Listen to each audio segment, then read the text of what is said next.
Welcome to my 80 square foot apartment that I pay $17.50 for. This apartment's 1, 2, 3, 4, 5 steps long. I'm basically living in an RV or van without wheels.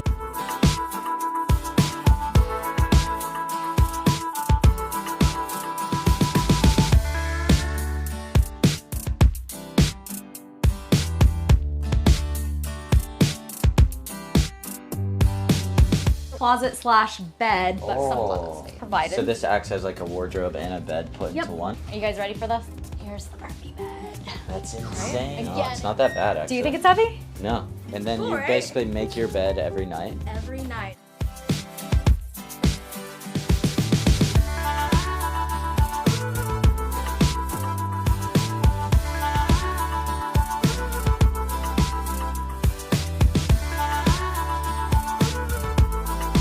Oh, I love it though. I love micro living just because it's simple. I love simplicity. It's also New York City.